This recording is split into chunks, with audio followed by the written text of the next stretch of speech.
blazing fire, not getting lighter. See the light getting brighter. My eyes can comprehend the future ahead.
Okay, magandang araw po o gabi sa ating lahat.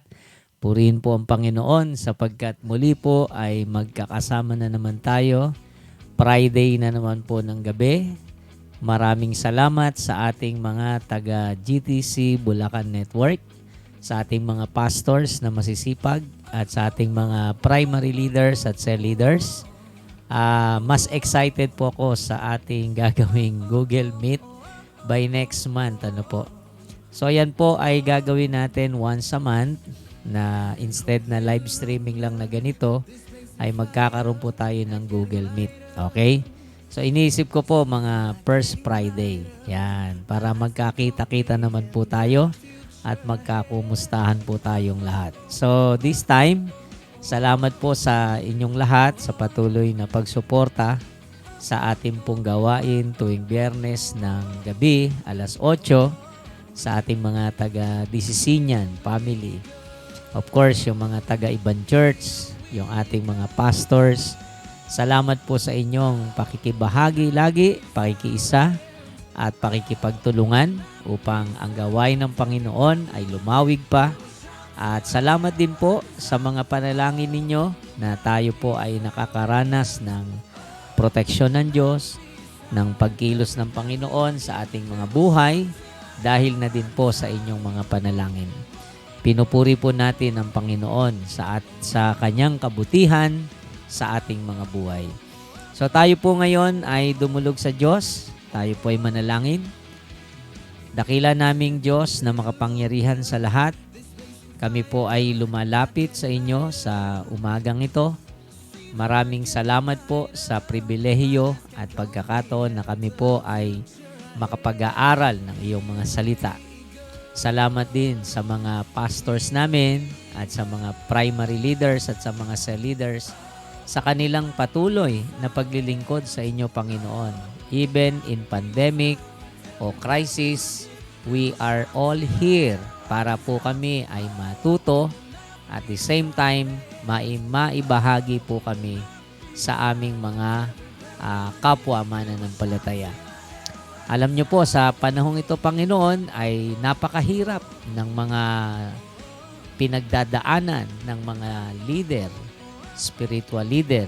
Pero salamat po sa inyong kabutihan na palagi po kaming nagkakaroon ng mga fresh message o revelation from you upang kami, Panginoon, ay manatili na matatag, Panginoon, sa amin pong paglilingkod sa inyo. At gayon din, sa pag-handle sa mga tao na mga ipinagkakatiwala nyo po sa amin.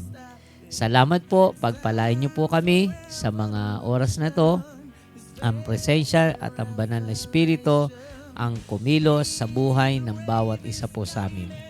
Muli, sa iyo ang kapurihan, sa iyo ang kalwalatian. Ito po ang aming dalangin sa matamis na pangalan ng aming Panginoong Hesus. Ang lahat po ay magsabi ng Amen. Amen. Okay, mga kapatid. Sa gabi pong ito, ang ating pong patuloy na tinatalakay ay yung detailing the vision. So, iniisa-isa po natin uli kung papaano po talaga tayo magkakaroon ng mga malinaw na mga gagawin sa ating pong vision o sa vision na binigay sa atin ng Panginoon. Ang vision nga po uli, win souls and making disciple. Not just build the church, no? Tayo nga po pag mga mananampalataya na tayo, nagsama-sama tayo na po yung church. Pero ang gusto ng Panginoon, ang bawat simbahan ay magamit niya o bawat mga manampalataya ay magamit niya para mas marami pa po ang maligtas sa pamamagitan ng mga mensahe na ating ibabahagi sa maraming mga tao. As we win souls, we need to learn yung pong pag-share ng gospel. Okay? And then, yung continuous na pag-aalaga ng mga kaluluwa. And when we talk about discipleship, ito po ay pagtuturo sa mga kaluluwa na binagkatiwala sa atin upang sila po ay matuturing maglingkod sa ating Panginoon. Okay? Ang pagdi-disciple ay talagang napakahirap gawin kasi ang ginagawa na po natin yan, tinuturuan natin yung ating mga inalagaan kung papaano po sila mas magagamit ng Panginoon at magiging lingkodin. And eventually, sila po ay atin ng maisusugo at magiging mga kamanggagawa natin. Yan po ang pangarap ni Pastor Cesar Castellanos, that all believers ay tunay na maging kagamit-gamit sa gawain ng Panginoon. So atin na pong pinag-usapan yung dalawang topic natin sa ating team ngayon na detailing the vision. Ang una ay yung tinatawag po nating connection.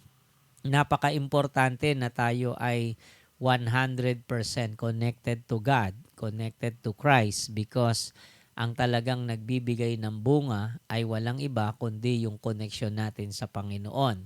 Mas magiging mabunga ang buhay, ang pananampalataya natin, ang pagiging Kristiyano natin kung tayo po ay connected sa ating Panginoon. And we talk also yung pangalawa na ating pinaksa ay yung po tinatawag na completion.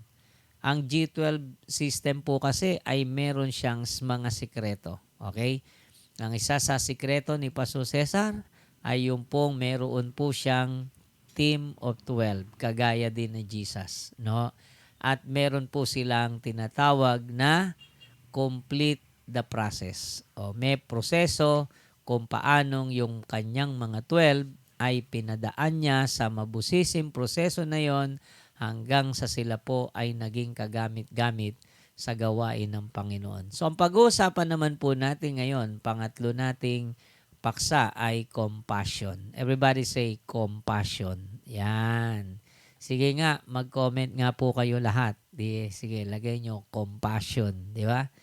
Or detail, ito po yung bahagi ng detailing the vision na meron po tayo dapat. Okay? Pag sinabi po nating compassion, ito po ay yung talagang pagkakaroon ng matinding pagmamalasakit sa ating pong mga kapwa na sila man ay talagang maligtas. No? Tandaan natin, ang kaligtasan hindi lamang ibinigay o idinesign ng Diyos para sa atin, kundi ito ay para sa lahat. Okay? Pag sinabing para sa lahat, wag na wag po nating sasarilinin. So kaya napakahalaga po na after po nating magawa yung connection and then pagkatas nating maranasan palagi yung completion, di ba? So dapat wag mawawala yung compassion. So bakit ko din po ito gustong ituro sa inyo? Kasi sa panahon po ngayon, napakarami pong mga pastors at mga leaders natin sa simbahan na minsan ay medyo nako-question po o kaya nadidisturb yung ating compassion, di ba? Minsan parang marami nang nag-iisip, ano ba pakialam ko sa mga taong yan? Di ba? Hirap na ang aking kalooban sa pag-aalaga sa kanila. Yun po Alam nyo po ba napakahalaga na maalagaan natin yung compassion natin? Kasi pag iyan po ay nawala o kaya ay pinabayaan natin, kusang unti-unting nawawala sa buhay natin, natutuwa po ang kaaway. Kasi ang tanging paraan ng Diyos para makapagligtas din ngayon ng mga kaluluwa ay yung magkaroon ng compassion ang kanyang mga lingkod na kagaya natin. Para po yung compassion na yon ay magtulak sa atin upang ipagpatuloy natin ang pagwiwin ng soul at pagdi-disciple. So mga kapatid, gusto ko po na bawat isa sa atin, after po nating magkaroon ng pakikinig ngayon ng salita ng Diyos, sana po ma-win back natin, no, yung ating compassion. I hope na yung mga iba na pinanghihinaan ng loob o kaya parang gusto mo nang sumuko sa ministry o kaya yung iba medyo marami-rami ka nang napapabayaan, kapatid, no? Baka napabayaan mo na personal devotion mo, baka napabayaan mo na yung mga cell group mo, napabayaan mo na yung mga pinapangako mo sa Panginoon, kailangan i-win back natin. Kailangan maibalik, no? At patulong tayo sa biyaya ng ating Panginoon. Okay? So merong dalawang bahagi ng kasulatan na ating pagbubulay-bulayan. Ito po ay matatagpuan sa Aklat ng Mateo chapter 9 verse 35 hanggang 38. Okay? Ganito po yung mababasa natin dito. Nilibot ni Jesus ang lahat ng mga bayan at nayon doon. Nagtuturo siya sa kanilang mga sinagoga at ipinapangaral ang magandang balita tungkol sa paghahari ng Diyos. Pinagaling din niya ang lahat ng mga taong may sakit at karamdaman. Nang makita niya ang napakaraming tao, nahabag siya sa kanila sapagkat sila'y nanlulupaypay at litong-lito. Andyan po yung salitang compassion sa wikang Ingles, yung nahabag siya sa kanila. Parang mga tupang walang pastol. Kaya't sinabi niya sa kanyang mga alagad, napakarami nang aanihin, ngunit kakaunti ang mag-aani. Idalangin ninyo sa may-ari ng aanihin na magpadala ng mga mag-aani. Purihin ang Diyos sa pagkabasa ng kanyang mga salita. Ito pong mga bahagi ng kasulatan na ating binasa. Isa po ito sa part na ginawa po na sa libro ni Pastor Cesar nung nagsisimula po sila sa G12 doon sa Bogota, Colombia. Ito pong mga talatang ito ang mga nangusap din kay Pastor Cesar na para po mas maging kagamit-gamit ang gawain ng Panginoon o maging kumbaga ang gawain ng Panginoon ay lumawak, no? Ay dapat po nating alagaang mabuti yung mga tao at dapat dumami ang tagapag-alaga. Dahil sabi, napakarami ang aalagaan, napakarami ang anihin, ngunit kakaunti ang mga mag-aalaga. Kaya ang isa sa strength na talagang pinagtuunan ng pansin sa G12 is yung mag-produce ng mga cell leader. Sa ating pong panahon ngayon at sitwasyon ng mga simbahan, ang dami pong pinanghihina ng loob. Minsan mga primary leaders, minsan mga cell leaders. Kaya iba talaga yung puso ng mga pastor, no? Ang mga pastor, kahit 10 pandemic yan. Mga angaral yan, magwiwi ng soul yan, magdi-disciple yan. Pero ang dami po talaga na because sila ay napasabak sa matinding laban ng buhay, marami po na mga cell leaders at primary leaders hindi na alam kung ano po ang gagawin sa panahong ito. So meron po akong mga ibabahagi sa inyo na pwede rin po nating pagtuunan ng mga pansin para po maibalik yung passion. So ang example uli natin dito, sabi sa mga talatang binasa natin, ay walang iba kundi ang Panginoong Hesukristo. Grabe po pala yung ginagawa ni Jesus na ministry noon, ano? Because of His compassion, naglilibot talaga siya. Sabi diyan, nililibot niya ang lahat ng mga bayan at nayon. Walang pinapalampas si Jesus na pagkakataon. Hayo siya ng hayo, kasama niya yung 12.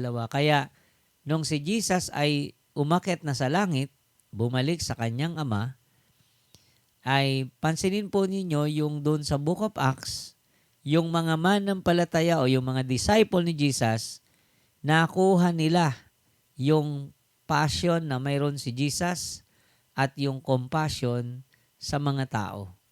Kaya iyon yung matibay na talagang nag-i-inspired sa kanila para gawin ang kalooban o mga ipinapagawa ni Lord. Lalo na yung mga adventure nitong sila Apostol Pedro, yung pakikipagsapalaran nila Apostol Pablo, ay grabe. No? Because of their compassion to the people, talagang matindi po ang ginawang istorya ng kanilang mga ministry. Another po na babasahin natin. Again, ang point lang is si Jesus ang ating example. Ginagaya dito pagdating sa pagkakaroon ng compassion. Basahin natin to Marcos 1:35 to 39. Tingnan po natin to. Madaling araw pa'y bumangon na si Jesus at nagpunta sa isang lugar kung saan maaari siyang manalangin mag-isa. Hinanap siya ni Simon at ng mga kasama nito, at nang matagpuan siya ay sinabi nila, "Hinahanap po kayo ng mga tao." Ngunit sinabi niya sa kanila, "Kailangang pumunta rin tayo sa mga karatig bayan upang makapangaral ako doon. Ito ang dahilan ng pagparito ko." Nilibot nga ni Jesus ang buong Galilea, nangaral siya sa kanilang mga sinagoga at nagpalayas ng mga demonyo. Kung papansinin po natin, the main course or the main purpose of the Lord Jesus Christ, why He came, is to die on the cross, di ba? To die on the cross. Yung mamatay siya sa krus at tubusin ang ating mga kasalanan. Pero dito, bago siya namatay doon sa krus, ipinakita ng Panginoong Jesucristo ang matinding paghahalintularan natin o halimbawa na dapat nating sundan. At dapat maunawaan natin to, mga kapatid.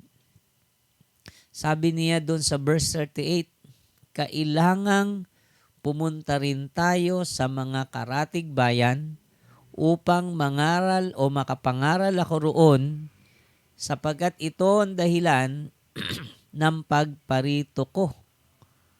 Na-imagine nyo po ba yon? Isa sa layunin ng pagparito ng Panginoong Hesus ay ipangaral ang kaligtasan. Ipangaral ang mabuting balita, ang paghahari ng Diyos dito sa sangkatauhan. Because ang truth, kapag si Kristo ay naghahari o kapag ang Diyos ay naghahari sa ating buhay, lahat ng suliranin ng tao na nag-ugat sa espiritual ay magkakaroon po ng solusyon. Na gusto ko po na medyo lawakan natin ang pananaw natin, mga cell leader, mga primary leader, at mga pastor na rin, para po lubusan nating maunawaan. May portion sa Bible na dito rin sa book of Matthew yata yun and Mark. Sabi ni Jesus ay isinugo ng Diyos ang kanyang bugtong na anak upang ang mga nasa kadiliman ay mapunta sa liwanag, upang ang mga nasa kahirapan ay mahango at magkaranas ng kasaganaan, upang ang mga taong walang pag-asa ay makasumpong ng pag-asa. Mga kapatid, napakahalaga po ng ministry natin. Napakahalaga po ng gawain na kinabibilangan natin. Hindi po tayo nagtatayo lamang ng simbahan. Okay? Hindi po tayo nag-ministry lang. Tandaan po natin, ang layunin ng Diyos ay maipangaral ang paghahari ng Diyos sa sangkatauhan upang ang mga tao ay makalaya sa kaharian ng kadiliman at mailipat tayo sa paghahari ng liwanag. Kung naunawaan mo to, ito yung magtutulak sa iyo o mag-i-inspire sa iyo para magkaroon ka ng compassion o kahabagan sa mga tao. Halimbawa, pag nakakita ka ng mga tao na may sakit, anin mo na lang pagalingin sila. Ang kagalingan po ay nanggagaling sa Panginoon. Pag nakakita tayo ng mga taong mahihirap, anin na lang natin, lahat sila ay makaranas ng kasaganaan. Pero tandaan po natin na ang kasaganaan ay maaari din nilang maranasan sa pamamagitan ng ating Panginoon. Kapag ang sangkatauhan ay napapasok o nakapaloob sa paghahari ng Diyos, ang mga suliranin natin ay magkakaroon ng solusyon, mga kapatid. Kaya napakahalaga po ng ating ginagawa. Hindi ito basta simple at mga maliliit na grupo na pagtitipon lang, kundi tinutulungan natin ang ibang mga tao upang sila ay makalaya sa mga bagay na umalipin sa kanilang mga buhay. Para sa akin, lawakan po natin yung ating pananaw sa gawain. Hindi ito basta hindi po ito prayer lang, basa-basa lang ng Bible. Sa Biblia po ang nililinaw na truth. Yung mga bulag, makakakita. Yung mga pilay, makakalakad. Yung mga mahihirap, makakaranas ng kasaganaan. Yung mga nasa kadiliman ay makakaranas ng kaliwanagan. That's why we need to have a compassion para sa maraming mga tao. Another thing na gusto ko pong banggitin, ang compassion, para po ito ay mapanatili sa ating mga puso at isipan, kailangan meron po tayong bibitawan.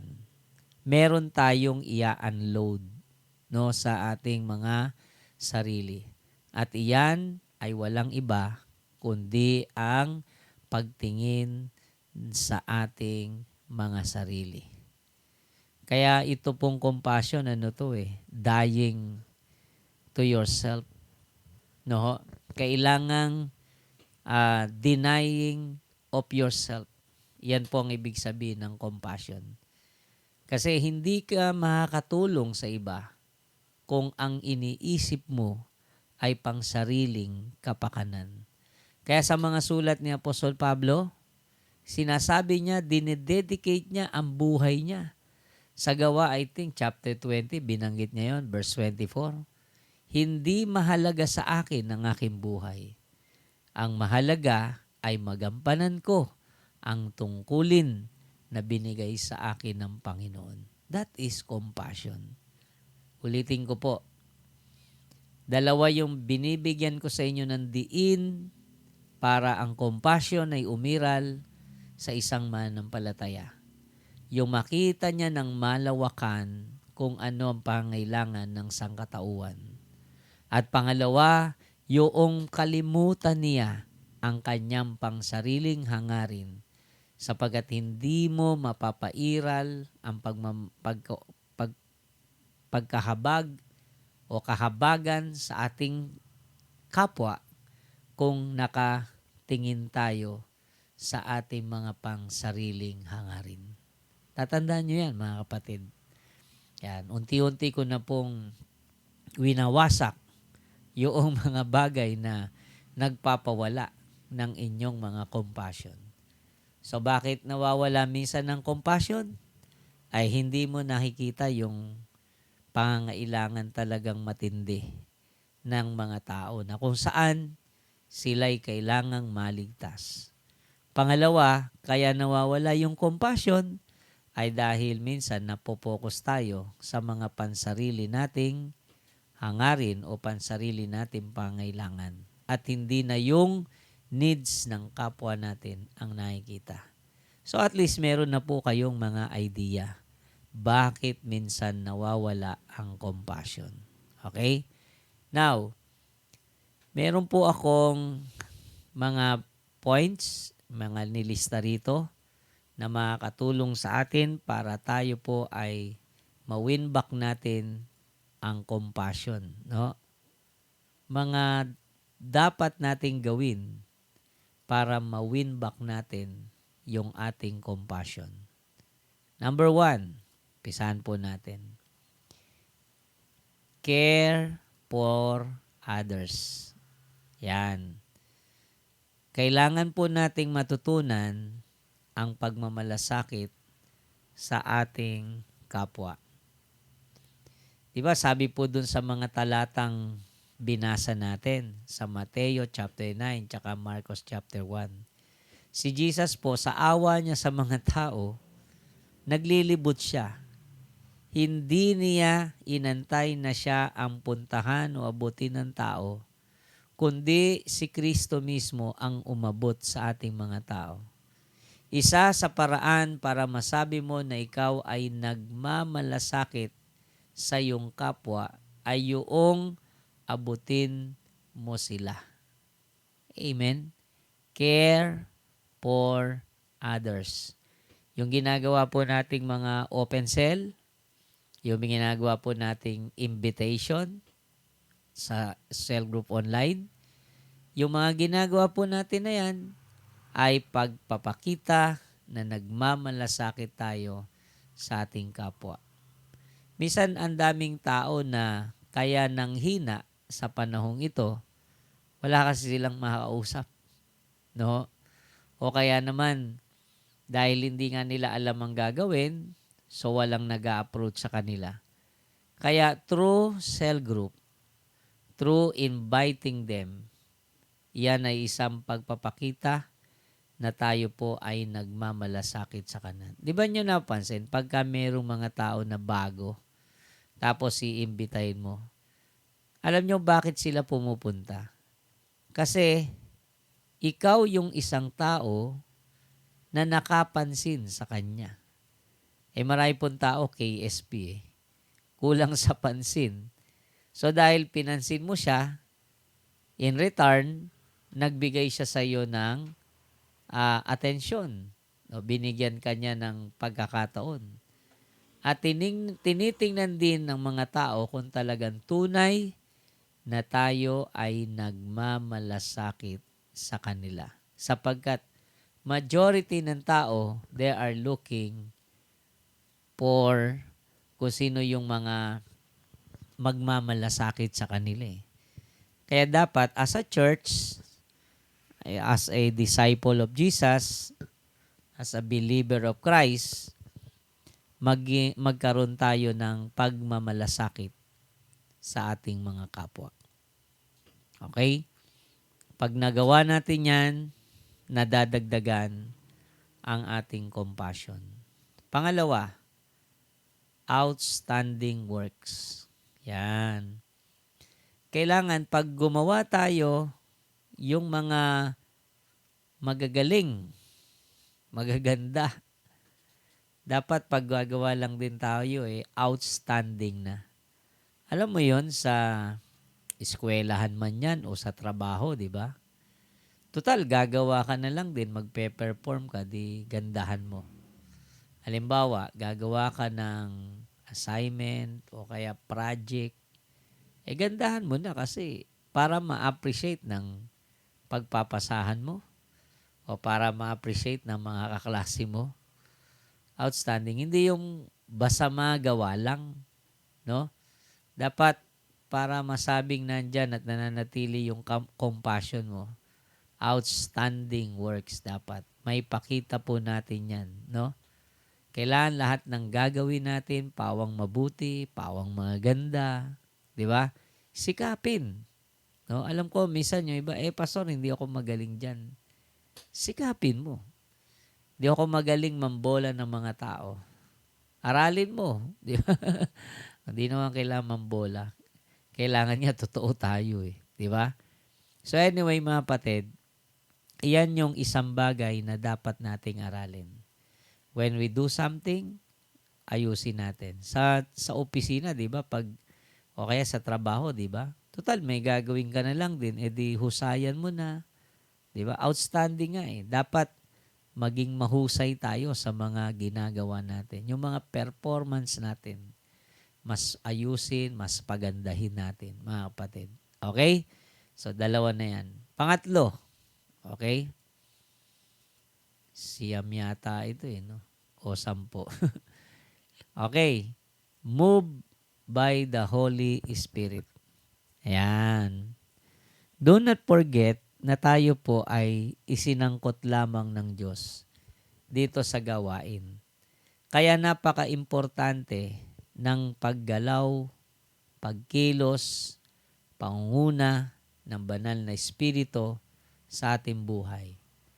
If you need to experience compassion, if you want to remain compassion in your life, always be moved by the Holy Spirit. Let us always ask to the presence of the Holy Spirit, Lord, I need you. Kailangan ko po ng tulong nyo kasi hindi ko po mapagtatagumpayan ang mga gawaing ito kung wala po kayo. So mga kapatid, ito po yung isang bagay na gusto ng Panginoon na iparana sa atin. Na tayo ay gumalaw sa pamamagitan ng banal na Espiritu. Kung gusto rin nating mangyari na outstanding yung mga gawa natin, yung bang minsan parang hindi mo talaga makayang maipadama ang pagmamalasakit sa kapwa, kailangan natin ang tulong ng banal na Espiritu. I tell you, yung Holy Spirit, kapag iyan ang siyang pinakilos natin sa buhay natin, yung bang tila baga mahirap nating maunawaan. Halimbawa, hirap na hirap tayong unawain yung ating inaalagaan.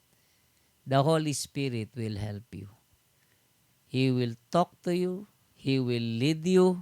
He will guide you kung ano ang mas tamang gawin.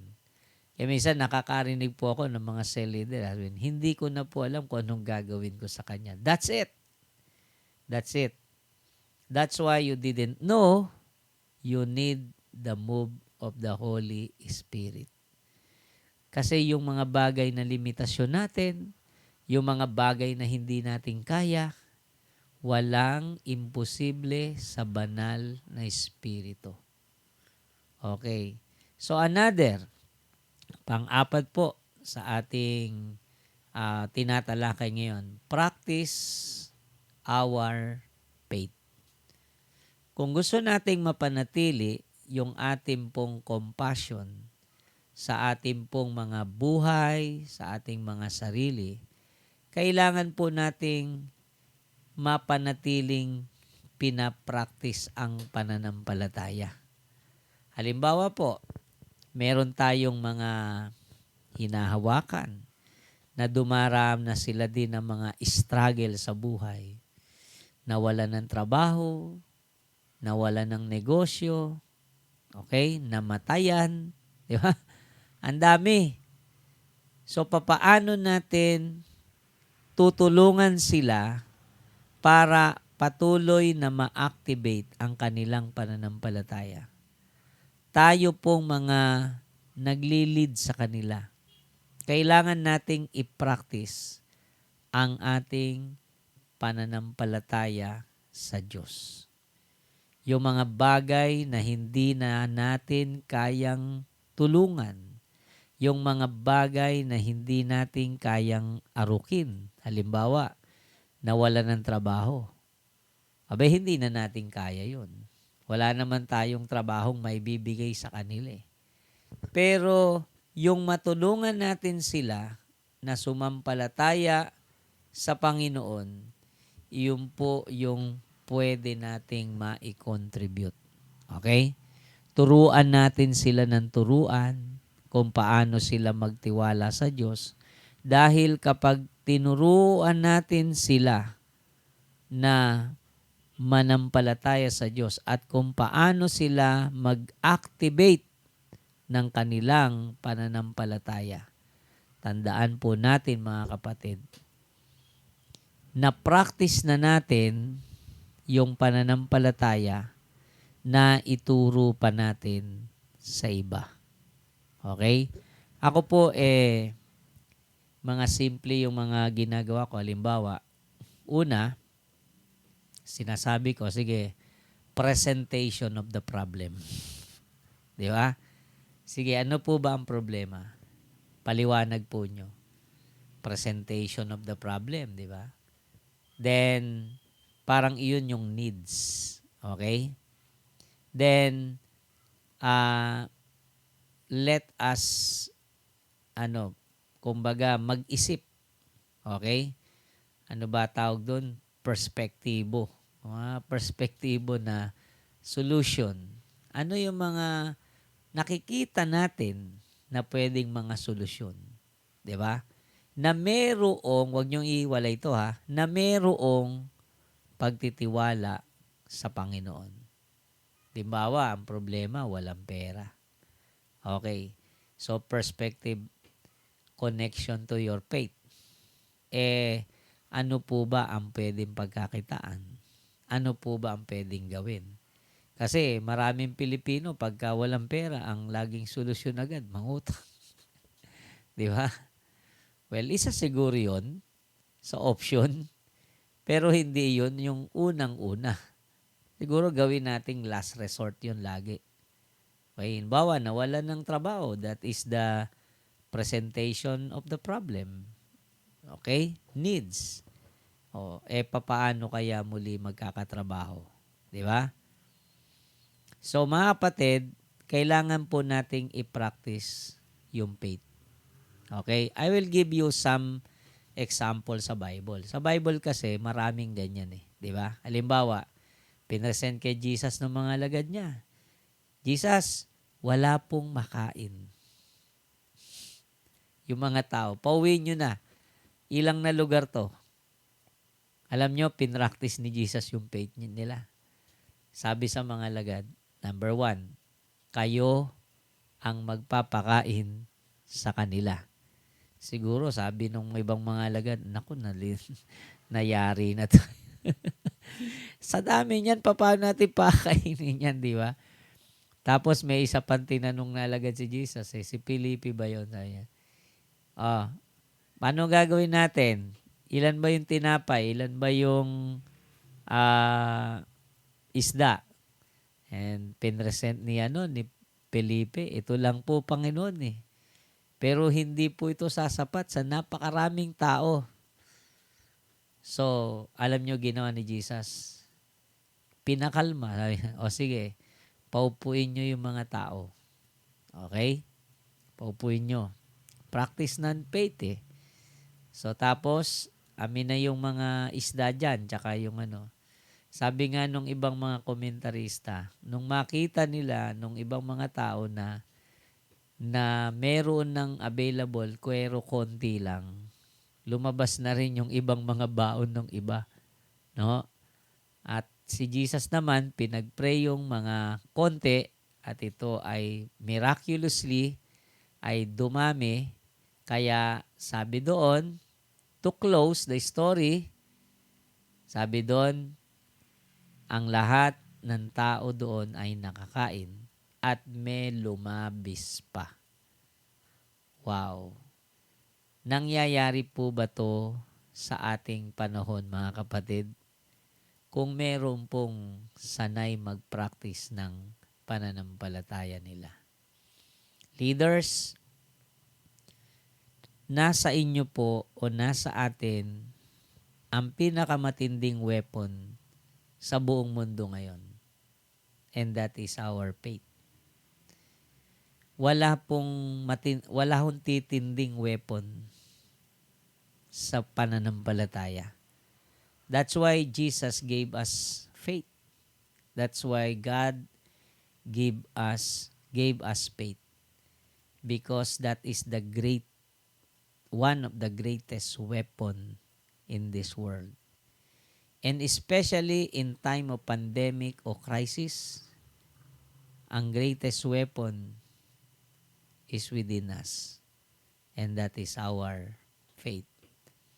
So again, yung mga taong tinutulungan natin, tuturuan natin silang mag-activate ng faith. Pero tayo, dahil activated na yung faith natin, kailangan ng practicing. The more problem that was presented, the more na nating pwedeng gamitin o practicein ang pananampalataya na meron tayo. Amen? So please, brother and sister, gamitin po natin ang pananampalataya. Baka kalawangin yan. Di ba? Baka mamaya, ano yun, sa ibang mga gamit, umiduhin yan. Okay? So, kaya mga kapatid, napakahalaga na tayo po ay nasa Panginoon. Okay? At ginagamit natin ang ating pananampalataya. Okay? Siguraduhin po natin yon, mga kapatid. Next. Punta po tayo sa ating panglima.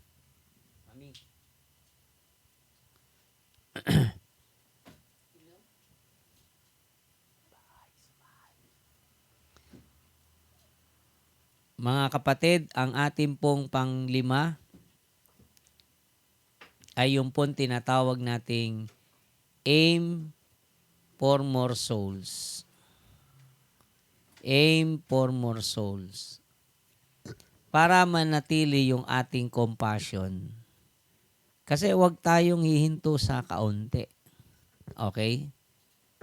Magpatuloy tayo sa mga pinapagawa sa atin ng Panginoon. So wag po tayong magpa-tumpik-tumpik, no, sa ating mga ginagawa. Dapat po, let us continue to win soul. Aim for more souls. Di ba?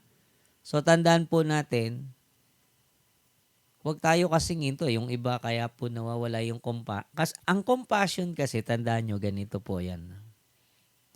Yan ay patuloy at patuloy na nadadagdagan. The more na marami kang na pagmiministeryuhan. Kasi mawawala talaga kapag wala kang pinaglalaanan.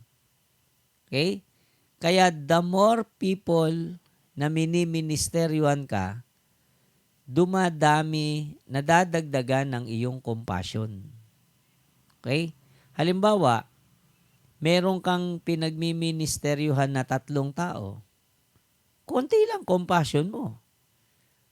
Yung dami ng tao na pinagmamalasakitan o miniministeryuhan, iyon yung nagpapa-level up ng compassion eh. Di ba?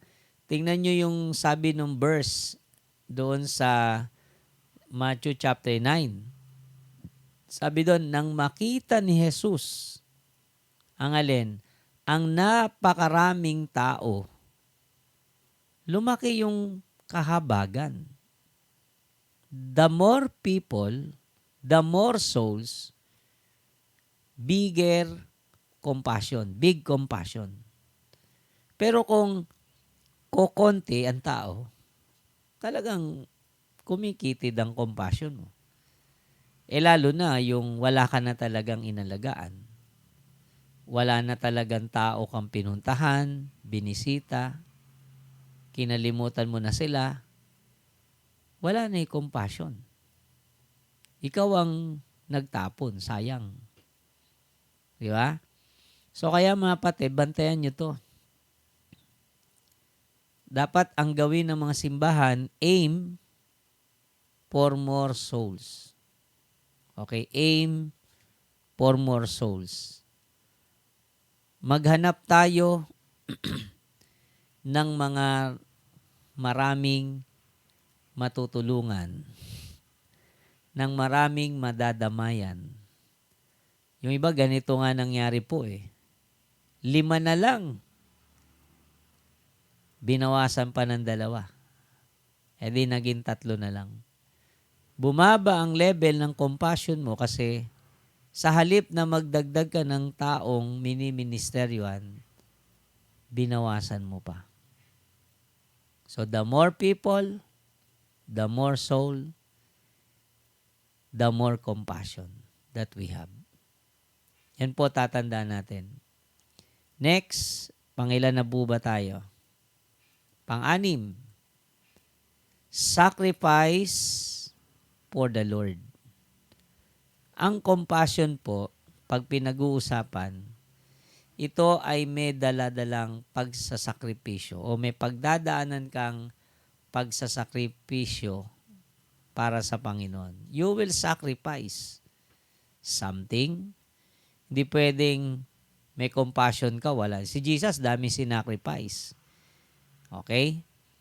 Sinacrifice niya yung pananatili niya sa langit. Bumaba siya rito sa lupa.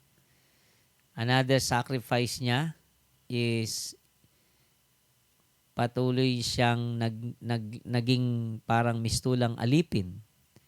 Hindi nga niya ipinantay daw ang kanyang sarili sa Diyos, bagamat siya'y tunay na Diyos. Di ba? He sacrificed himself. So tayo naman ganito, kasi baka mamaya, pag tinitingnan mo, halimbawa, yung alaga mo, pasaway, tapos magsasakripisyo ka, mawawalan ka ng gana. Kaya hindi ko po sinabi dyan na sacrifice for the people eh. I said, sacrifice for the Lord. Pastor, hindi dapat yung mga inaalagaan ko. Paano gagawin ko? Pag talaga sila tiningnan mo, na halimbawa pasaway, mahirap alagaan, dapat ang tingnan mo sa pagsasakripisyo mo ay si Lord. Para bang sinasabi mo, Lord, I give you my life. Hindi sa mga taong ito binibigay ko yung buhay ko, Lord, sa iyo. Kaya ako sila pinaglilingkuran.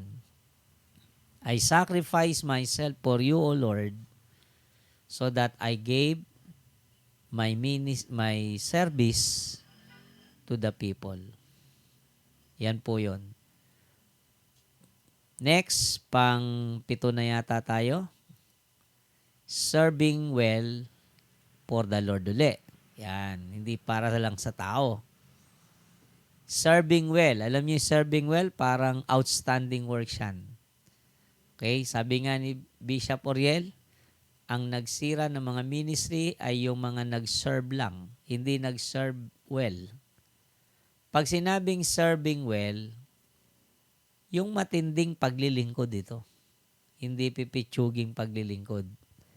Paglilingkod na kung saan dumadanas tayo ng mga, yun nga, sacrifice, yung mga hirap. No? Sabi nga, ano gusto mong gawain? Madali o mahirap? Maganda po, piliin nyo mahirap. No? Kasi the more na nahihirapan tayo, yun yung serving well. O ba, kahit ba madali lang yung ginagawa, pero parang pinahirapan mo pa rin sarili mo, you serving well. Pinapaganda mo, inaayos mo eh. Yun po yung serving well. Kasi yun daw yung ina-award talaga ni Lord. Remember, yung mga binigyan ng mga talents, na doble eh. They serve well eh. Pwede ngayon, kumita lang o tumubo ng 1%, pero hindi eh. 100% ang tinubo. Yung binigyan ng 10,000, ng 5,000, kumita ng 5,000. Yung binigyan ng 2,000, kumita ng 2,000. So, serving well for the Lord. Mga kapatid, maglilingkod ka na lang din. Halimbawa, dumalo ka sa gawain para hindi nawawala yung compassion mo, sipagan mo. Dumalo ka nga ng gawain, late ka naman. Ikaw pa ho nang umuwi. O kaya nagbigay ka, pero yung binigay mo parang wala namang kabawasan sa buhay mo. Di ba? Serving well. Ibigay natin yung the best para sa Panginoon. Number 8, dami ni pala nito, no? 10. Impart spiritual things.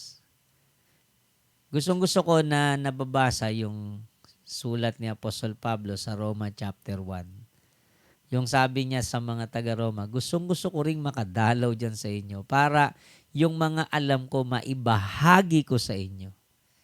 Impart spiritual things. Bakit? Kasi naramdaman ni Pablo ang sarap sa pagaramdam ng tunay at mas malalim na pagkakilala kay Kristo. Kaya gusto ko, sabi niya, maranasan nyo to, mga kapatid. Gusto niyang ibahagi sa mga Kristiyano noon yung spiritual things. Because he experienced and he received yung mga spiritual things or blessing from the Lord. Gusto niyang i-impart sa mga Kristiyano nun. Kaya ang dami-daming na ibanghelyuhan, daming na ministeryuhan ni Apostol Pablo because of this compassion that he had. Meron siyang compassion sa mga tao. Na yung mga tao hindi manatiling stagnant ang buhay, na yung mga tao hindi manatiling walang improvement ang buhay, kundi ang buhay nila ay maging kagamit-gamit para sa kalwalatian ng Panginoon. Alam niyo ako po na nalulungkot ako pag nakakakita ako ng mga taong 10 taon na dumaan sa buhay nila pero walang pagbabago. Malungkot yun, mga kapatid. Lalo na kung malapit pa sa iyo. Di ba? So why? Because wala sigurong na-impart sa kanilang spiritual things. Kaya hindi nila alam paano umunlad ang kanilang buhay spiritual at maging ang kanilang mga sariling buhay. Pangsiyam, ito maganda, overcome obstacles. Sabi ko nga sa inyo kanina, ang compassion ay nadidistract ngayon eh. Nadidisturb. Itong pandemic na to, napakatindi po ng pag-disturb nito sa mga compassion na meron tayo. Nadidistract. No? Yung iba matapang na, may pananampalataya na, tumataas na eh. Biglang nagka-pandemic. Ngayon, these obstacles ay kailangang ma-overcome. Kung gusto mo na manatili yung passion mo, kapatid, overcome this obstacle. The pandemic or the present crisis in our situation today ay isa lamang obstacle na kailangan nating malampasan. Yung iba po, nangangamba na talaga ngayon eh. Sa mga financial needs, sa kanilang mga future, sa mga finances. Kinakabahan maraming mga tao. Let us overcome this kind of obstacle. Kung nadidisturb man ang iyo pong pananampalataya, ang iyong compassion, medyo niyayanig, nililiglig. Let us overcome. Medyo mag-ipon tayo ng lakas, tapang. Singin natin sa Panginoon. And last, mga kapatid, non-stop in doing good. Non-stop in doing good. Huwag tayong hinto sa ating pong mga paggawa ng mabuti. Sabi nga dapat ang paggawa ng mabuti tuloy-tuloy. Diba? Sabi nga si Apostol Pablo, samantalahin nyo ang lahat ng pagkakataon na makagawa ng mabuti. Sa panahon ng pandemic, marami pong magandang i-practice natin ang paggawa ng mabuti. Lalo na po sa panahong ito. Sabi ko nga sa inyo, daming maliligtas in time of COVID-19. Maraming maliligtas in times of pandemic o crisis. Kaya mga kapatid, ngayon natin iparanas, ipadama sa mga tao yung pong paggawa ng mabuti. At kung patuloy nating igagawin ang mabuti, matatalo ang kasamaan. Alam nyo, magandang may sulat ang istorya natin, no? Na kagagawa natin ng mabuti sa panahon ng pandemic, makita nyo po yung pagpapalang darating sa ating buhay. So ito po yung ating mga ways, mga paraan para po hindi po mawala ang ating compassion. Balikan lang po natin isa-isa. Care for others, outstanding works, move by the Holy Spirit, practice your faith or our faith, aim for more souls, sacrifice for the Lord, serving well for the Lord, impart spiritual things, overcome obstacles, and non-stop in doing good. Muli po mga kapatid, gawin po natin yan at gawin nating inspirasyon ang ating pong Panginoong Hesukristo. At tandaan po ninyo, ngayon ang panahon para lalo nating pairalin ang compassion. God bless all of you. Saludo po ko sa inyo mga pastors at mga cell leaders, mga primary leaders. Pagpalain po kayo ng Panginoon. Isang pangalan lang ang may taas, ang pangalan lamang ng ating pong Panginoong Hesukristo. Marami pong salamat sa inyong matyaga na panunood sa tuwing Biyernes. God bless you all.